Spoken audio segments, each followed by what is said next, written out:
On nous a demandé donc de faire une petite synthèse sur l'impact de l'alimentation sur l'environnement. Alors, le CRIT, donc comme je le disais, on a pour objectif d'accompagner les entreprises justement vers une durabilité de leur activité, mais une durabilité au sens large, hein, une durabilité économique, une durabilité environnementale, une durabilité par rapport à leurs clients, la qualité des produits, etc. Bon, ça c'est le fondement de notre activité, hein. Notre mission, c'est une expertise de proximité, puisque on a 400 jours de visite dans les entreprises, on accompagne 500 à peu près structures agroalimentaires chaque année dans la région. Donc on a une très forte proximité avec les entreprises et une bonne connaissance de leurs besoins. Donc ça, je passe rapidement. Reconnu du niveau régional au niveau européen, j'en parlerai un petit peu tout à l'heure. On a une présence au niveau national, notamment les experts du CRIT sont experts au niveau national, voire au niveau européen, dans leur domaine. L'agroalimentaire en région, très rapidement, c'est 1200 entreprises à peu près, 32 000 emplois. C'est un secteur industriel fort et qui pèse dans l'économie régionale, et qui pèse d'autant plus qu'il a l'avantage par rapport à d'autres secteurs industriels de très bien mailler le territoire, c'est-à-dire qu'on trouve des entreprises agroalimentaires dans tous les départements, y compris au fin fond des Hautes-Alpes, dans l'est de la région. Donc la structure de l'activité du CRIT, hein, comme je le disais tout à l'heure, intervention sur des expertises que vous retrouvez là, 4 grands domaines. La performance industrielle, donc là c'est l'accompagnement des entreprises sur l'optimisation de leur organisation, l'organisation des ateliers et sur l'optimisation des outils de production de ces ateliers. Qualité des produits, donc on a différents sous-parties avec sécurité des aliments. La base en agroalimentaire, c'est déjà de ne pas intoxiquer son consommateur et son client. La qualité nutritionnelle, qui est un élément important, une attente forte du consommateur. C'est un enjeu, là on va parler de l'environnement, mais c'est un enjeu fort aussi au niveau des attentes des consommateurs. Et la transformation des produits bio sur cet aspect qualité, qui rejoint par ses caractéristiques certains éléments de l'environnement, comme on va le voir. R&D marketing, donc on intervient sur la partie innovation produit, et puis environnement, donc un grand volet environnement sur réduction des impacts de consommation énergétique, de consommation d'eau, de réduction ou valorisation des déchets, et puis au sens plus large, tout ce qui est développement durable et RSE. Voilà, donc ça ce sont tous nos adhérents, donc on a à peu près 200 adhérents, mais on travaille avec 4 à 500 entreprises chaque année. Voilà, donc rapidement brosser le portrait du CRIT, je pourrai répondre à des questions si vous voulez plus tout à l'heure. Et je passe la parole à Estelle sur la partie panorama général, alimentation, environnement. Merci. Si ça ne vous gêne pas, je vais me lever parce que j'y vois mieux sur le grand écran. Voilà, moi je suis Estelle Marin, je travaille au CRIT juste en face, on est voisins. Sur, comme vient de le dire Cyril, l'accompagnement des entreprises sur tout ce qui concerne la responsabilité sociétale. Donc trouver des outils pour aider les entreprises à se lancer dans ce type de démarche, sur tout ce qui est éco-conception d'emballage aussi, et puis sur des programmes européens, j'en toucherai 2 petits mots rapides tout à l'heure. Donc là, l'objectif, c'est pas de vous parler de ce qu'on fait au CRIT tout au long de l'année, parce qu'on fait beaucoup de choses très intéressantes, mais plutôt de vous faire un panorama général de ce qu'est aujourd'hui l'état des lieux de l'environnement et faire le lien avec l'alimentation. Donc voilà, je vais essayer d'être assez concise. Et puis Corinne, tu me timeras si jamais je dépasse le timing.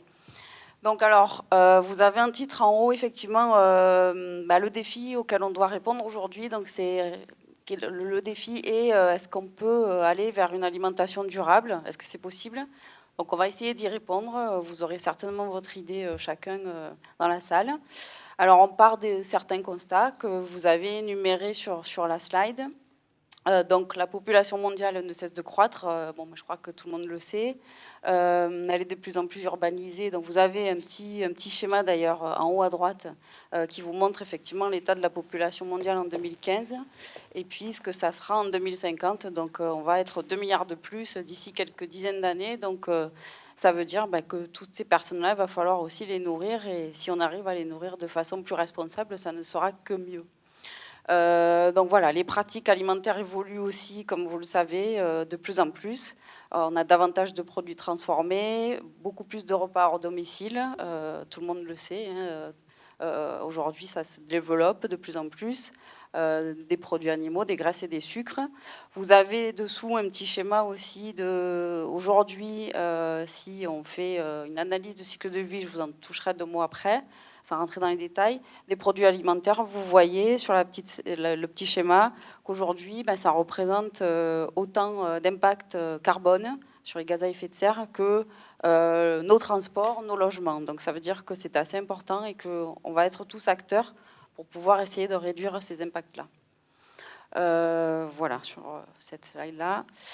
Donc effectivement, il va falloir répondre. Pour répondre à ce défi, on va devoir répondre aux attentes suivantes. Donc beaucoup d'enjeux dans le futur. Donc il ne faut pas oublier que quand on s'alimente, on doit prendre du plaisir tout d'abord. On doit respecter les traditions. Bon, ça, je crois que c'est toujours d'actualité.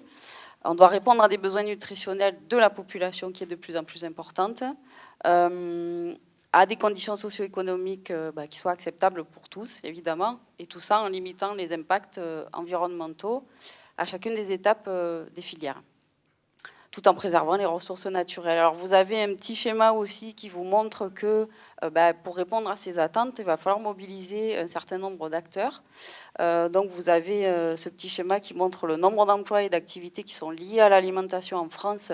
Alors date, on va dire que c'est dans ces années-là, pas forcément 2018, mais vous voyez que ça représente à peu près 10% en fait des emplois qui sont liés à l'alimentation. Donc ça veut dire qu'on va avoir au niveau de tous les acteurs, que ce soit les agriculteurs, les transformateurs, la grande distribution et les artisans, puis même les consommateurs aussi, on va tous avoir un rôle à jouer pour répondre à ces enjeux. Donc, quels sont les leviers pour y répondre? Très brièvement, j'en ai mis quelques-uns, il y en aurait bien d'autres. Donc, s'engager dans une démarche de progrès environnemental. On va voir comment on peut commencer à réfléchir à ces sujets-là. Comprendre ses propres impacts. Et puis, identifier ses leviers, mais aussi ceux de ses interlocuteurs. Donc, on va être dans une dynamique, on ne réfléchit pas que dans son coin, mais on réfléchit aussi de manière globale et avec les parties prenantes qui nous entourent. Donc effectivement, l'alimentation durable, c'est une voie d'avenir. Alors voilà, un schéma je ne vais pas décrire dans le détail, mais qui explique aujourd'hui comment se poser les questions de l'empreinte environnementale. Donc on peut voir quelques exemples des impacts des enjeux les plus impactants par secteur.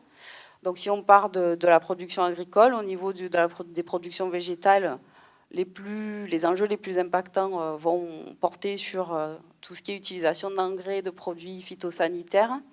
Au niveau des travaux agricoles, évidemment, utilisation des équipements. Au niveau des serres, au niveau des stockages et de la conservation des produits. Et puis au niveau des pertes et gaspillages qu'on va retrouver à tous les niveaux de la chaîne. Vous allez le voir, évidemment. Et je pense que c'est un sujet qui est aujourd'hui, qui doit nous mobiliser de plus en plus. Bon, pour les productions animales, vous avez effectivement l'alimentation animale à proprement dite, la digestion des ruminants, les effluents aussi, qui sont un gros poste sur lesquels on peut agir, les bâtiments, la santé aussi des animaux, les pertes et gaspillages qu'on retrouve. On n'oublie pas la transformation alimentaire, où là, on va pouvoir agir au niveau de l'approvisionnement, évidemment, au niveau de la conservation, au niveau du lavage, au niveau des process eux-mêmes de transformation, au niveau des emballages, donc on en reparlera un tout petit peu après, puis au niveau des gaspillages aussi dans les usines de production. Au niveau des commerces, pareil, on va jouer sur les approvisionnements, sur la réfrigération, qui est aussi un poste important, sur lequel on peut réduire les impacts, les gaspillages évidemment aussi. Le transport, ce sont les modes de transport eux-mêmes, donc vous imaginez bien ce qu'il y a derrière. Optimisation de la logistique et de la conservation. Il y a encore du travail, je pense, sur ce champ-là. Il ne faut pas oublier le consommateur que nous sommes tous. Donc au niveau de la consommation au domicile, on va le revoir tout à l'heure, on a des pratiques aussi qui vont pouvoir évoluer, qui vont pouvoir permettre de réduire cette empreinte environnementale. On le verra un petit peu après. Le transport, on parlait de circuits courts, donc on est complètement dedans. La préparation aussi de notre alimentation, et puis les déchets et les gaspillages aussi qui vont jouer. Et puis la restauration aussi, évidemment, sur lesquels on peut agir. Alors, donc, pour évaluer cette empreinte environnementale, donc, de façon synthétique et assez simplifiée, on va parler d'analyse de cycle de vie pour pouvoir évaluer ces impacts-là. Donc, je vous ai mis LCA pour le terme anglais, pour ceux pour qui ça parle. c'est la même chose. Donc en fait, qu'est-ce qu'une analyse de cycle de vie? D'abord, il faut définir un cycle de vie. Le cycle de vie, vous avez un petit schéma en fait qui vous résume ce que c'est. Donc ça va pouvoir partir sur le schéma en bas à droite. On part de l'extraction des matières premières. On va transporter ces matières, on va les fabriquer, on va retransporter, on va les conditionner, donc il va y avoir du packaging, les distribuer. Il y aura de nouveau du transport, et puis ensuite on va les consommer. Et puis il y a encore du transport pour aller essayer de développer des filières pour les déchets. Donc voilà, c'est ça en fait qu'on appelle le cycle de vie d'un produit alimentaire. Donc ça résume bien. Je vous ai mis en bas à gauche en fait ce que représente une analyse de cycle de vie. Donc vous avez entendu parler de bilan carbone, donc où là on va évaluer l'impact carbone uniquement d'un produit. Donc ça c'est le petit schéma qui est en bas à gauche, le premier. Donc vous voyez qu'en fait on va étudier plusieurs étapes du cycle de vie, mais un seul critère, puisqu'on parle seulement du critère carbone. Alors qu'une analyse de cycle de vie que vous voyez à droite, on va aller regarder toutes les étapes du cycle de vie et puis on va regarder plusieurs impacts environnementaux, non pas seulement l'impact carbone. Donc vous imaginez bien que c'est une analyse qui est une étude qui est beaucoup plus importante et qui est assez longue à mener. Pour vous donner... Oui, Cyril, vas-y. Sur la diapo précédente, vous avez vu les différents compartiments environnementaux qui sont abordés. Il y avait l'impact sur les sols, l'air.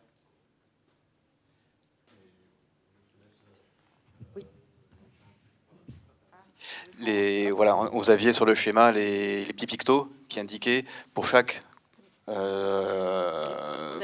l'agroalimentaire, voilà, c'est revenu sur la partie agroalimentaire, sur la partie production. Quels sont les impacts principaux sur l'eau, sur le sol, sur l'air, etc. Donc, il faut faire l'analyse, comme le disait Estelle, sur chacun de ces éléments et sur l'ensemble du cycle de production. Alors là, effectivement, vous avez seulement quelques impacts qui sont cités, mais en analyse de cycle de vie pure et dure, on en a beaucoup plus. Donc après, c'est au choix de l'industriel de décider quels sont les impacts sur lesquels moi je peux agir, parce qu'on ne peut pas partir sur tous les champs, c'est très complexe. Voilà, donc qu'est-ce que l'analyse de cycle de vie? C'est un outil d'évaluation des impacts environnementaux, vous l'aurez compris, d'un système qui inclut l'ensemble des activités liées à un produit. Voilà, donc c'est normé par des normes internationales. Donc, bon, c'est pas la peine que je le décrive, mais vous avez un exemple ici. Et puis, pour faire une analyse de cycle de vie, il y a 4 phases importantes que sont, en premier lieu, la définition des objectifs et du champ de l'étude. Donc ça, c'est très important. Ensuite, et pas des moindres, on va faire l'inventaire des données, en fait, qui est un très très gros travail. Ensuite, on va évaluer les impacts environnementaux. Ça se fait généralement par un logiciel. Donc, on passe en général par des cabinets spécialisés. Bon, nous-mêmes, on s'est doté d'un logiciel qui est le plus utilisé en agroalimentaire et qui est très complexe à utiliser puisqu'on va rentrer un certain nombre de données à l'intérieur. Et puis qui nous permet d'interpréter les résultats et de pouvoir dire sur quoi on va pouvoir jouer. Voilà, alors quelques exemples très rapidement, j'en ai juste cité 2. Là, vous avez à gauche l'exemple de comparaison de 3 menus. Alors, c'est sur simplement l'émission de gaz à effet de serre, donc on n'est pas sur de l'ACV, mais plutôt sur de l'impact carbone. Mais vous voyez qu'effectivement, en fonction du menu qu'on va manger ou qu'on va proposer aux consommateurs, l'impact n'est pas du tout le même. Donc, c'est-à-dire qu'on peut diminuer de 20% l'impact carbone en changeant nos habitudes alimentaires. Donc là, sur le premier, on est sur de la salade, tomates de saison, steak frites, panna cotta. Sur le deuxième, on est salade niçoise, curry au poulet avec riz et glace à la vanille. Et sur le dernier, qui est le moins impactant, salade verte avec sauce, lasagne végétarienne et tarte tatin. Voilà. Donc vous voyez, c'est juste pour vous donner un petit exemple de ce qu'il est possible de faire dans le futur pour essayer de diminuer ces impacts-là. Un autre exemple que je donne souvent aux étudiants de l'ISEMA ici en cours pour leur montrer que lorsqu'on est industriel aussi, en simplement changeant quelques petites pratiques, on arrive aussi à économiser un certain nombre d'impact, en tout cas de camions. Donc là, l'exemple que je donne, c'est sur des amandes en poudre. Bon, il y en a d'autres, hein, mais voilà, c'est un exemple sur lequel, si on enlève 40% d'une partie de l'emballage où on retrouve beaucoup d'air, ben, on va pouvoir économiser 40% de plastique, qui veut dire, en transport, un camion évité sur 3. Donc ça vous laisse imaginer le gain économique que ça peut engendrer derrière, et écologique évidemment. Voilà, donc les leviers pour améliorer et optimiser cette performance environnementale, j'en ai cité quelques-uns.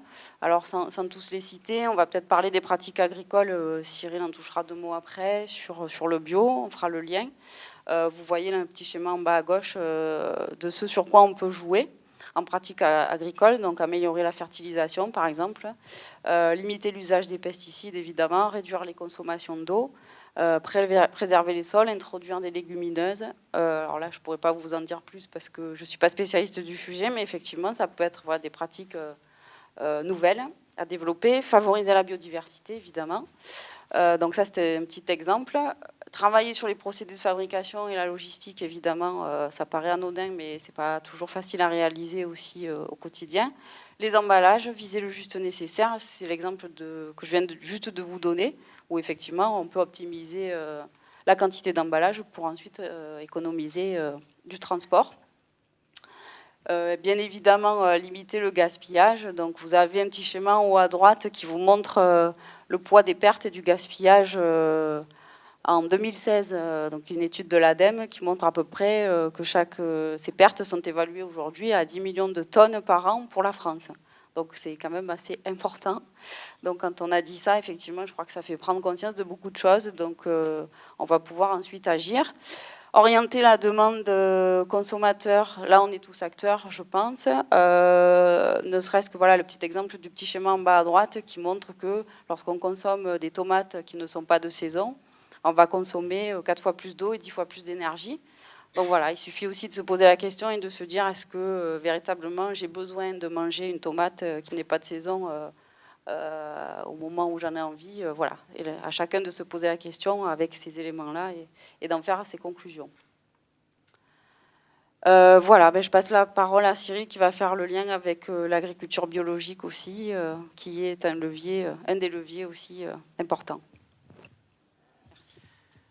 Alors je prends le relais effectivement parce que je n'interviens pas en tant que directeur du CRIT directement, mais en tant que conseiller du CRIT, puisque c'est moi qui accompagne les entreprises sur la transformation des produits bio. Et j'interviens aussi au niveau national, au niveau de la coordination d'un réseau mixte d'experts, de chercheurs, de formateurs, etc. sur la transformation des produits bio. Donc là, je me suis basé sur un document que je vous montrerai à la fin, mais qui tombait bien. C'est un gros document qui a été édité par l'INRA et l'ITAB. L'ITAB, c'est l'Institut technique de l'agriculture biologique, l'an dernier, qui a été rédigé par donc, une personne de l'INRA de Clermont et une personne de l'ITAB. Cocorico, c'est une Vauclusienne, Natacha Sotro, qui a été la rédactrice de ce document sur les externalités de l'agriculture biologique. Et dans ces externalités, alors les externalités, c'est quoi? C'est les impacts d'une pratique sur les différents compartiments, ça peut être l'environnement, ça peut être la santé, ça peut être l'économie, le social, etc. Donc j'ai extrait de ce document des éléments chiffrés qui étaient présentés. Alors, pourquoi est-ce que le bio est intéressant? Parce que c'est un mode de production qui s'affranchit d'utilisation des engrais chimiques, des pesticides, qui privilégie les pratiques culturales basées sur la biodiversité, etc. Comme l'a dit Estelle tout à l'heure, par exemple, sur les engrais, la production d'engrais chimiques est un poste très coûteux d'un point de vue environnemental, au niveau des consommations énergétiques, des rejets dans l'atmosphère. En agriculture biologique, là, on tombe quasiment à zéro, puisque les engrais qui sont utilisés, ce sont des engrais organiques ou des pratiques culturelles comme l'utilisation des légumineuses qu'on a vu qui permettent dans les rotations d'enrichir le sol en azote de façon plus naturelle.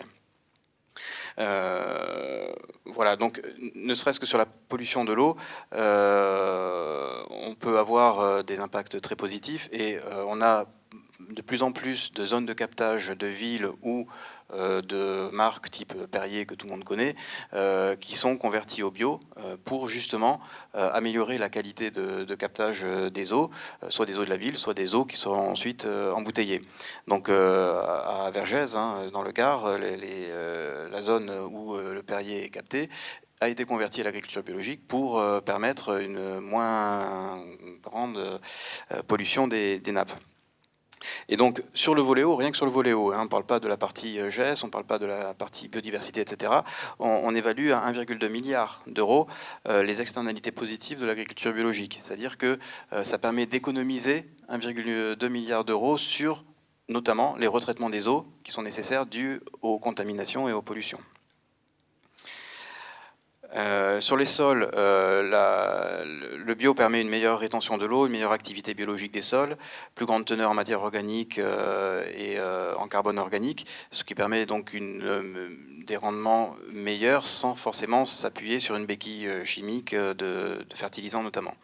Au niveau des gaz à effet de serre, alors là c'est un peu particulier parce que donc la non-utilisation des engrais minéraux, je le disais, permet au bio d'être très en avance sur cet impact environnemental. Le problème, c'est après comment on fait les mesures, parce que à la surface, l'intérêt du bio est indéniable. Après, quand on le ramène au kilo de produits fabriqués au niveau de l'exploitation agricole, là, le bio est toujours plus favorable que l'agriculture conventionnelle, mais de façon moins nette, parce que les rendements sont plus faibles. Donc forcément, le ratio fait que l'impact environnemental est meilleur pour le bio, mais sans être aussi tranché qu'il peut l'être si on compte l'impact à la surface.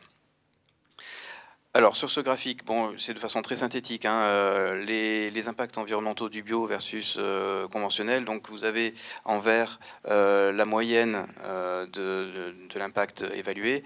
Donc ça c'était une publication de Fleury et al. En 2011. Donc ces impacts, là le premier par exemple, c'est impact sur le sol. Donc on voit qu'on est dans le vert sur le plus. Sur la structure des sols par exemple, on est plus neutre. Alors est-ce que il y a un pointeur là-dessus?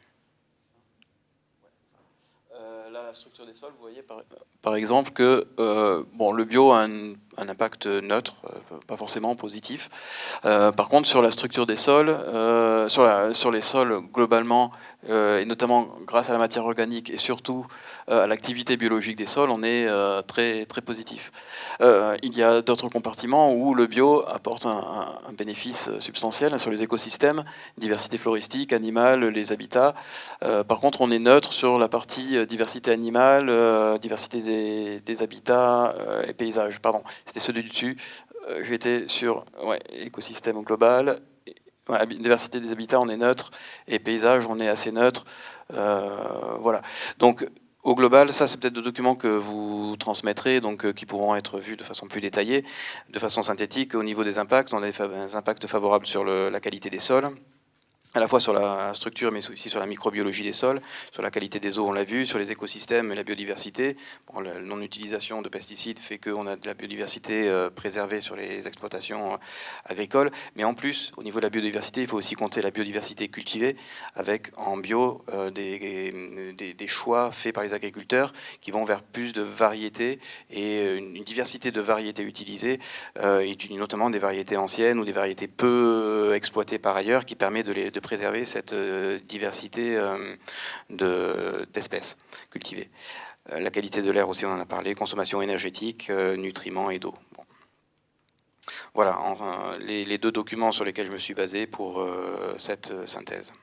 Donc je vous conseille notamment celui de l'ITAB dont je parlais tout à l'heure, quantifier et chiffrer économiquement les externalités de l'agriculture biologique, parce que c'est vrai que dans le prix, alors beaucoup de personnes disent le bio c'est cher. Oui, c'est cher, le prix sur le produit est plus cher que le produit conventionnel. Mais si on intègre dans le produit conventionnel, il y a 1,2 milliard sur les impacts hauts, les quelques milliards, etc. Le prix du produit conventionnel va passer au-dessus du produit bio, parce qu'on n'intègre pas dans les produits conventionnels ces externalités positives ou négatives selon comment on se place. Alors tout n'est pas rose forcément, hein, on l'a vu, les impacts du bio peuvent être peu signifiant sur un certain nombre de compartiments environnementaux. Donc il y a encore aussi des progrès à faire au niveau de l'agriculture biologique, sur les pratiques culturales, sur les méthodes de production. Voilà. Juste pour conclure, effectivement, donc comme je disais tout à l'heure, nous sommes tous acteurs du changement. Donc là, voilà, on a mis deux petites images avec, qui représentent le fait que voilà, on peut changer nos habitudes alimentaires. Et puis sur la droite, un industriel qui a innové avec des légumineuses. Tout à l'heure, j'en parlais. Voilà, avec des nouveaux produits comme des steaks de lentilles vertes, ce genre de choses dont on n'a pas trop l'habitude aujourd'hui d'incorporer dans notre alimentation, mais qui vont se développer dans le futur. Voilà, ce sont des innovations qui permettent de changer et qui vont peut-être permettre très certainement de réduire nos impacts environnementaux.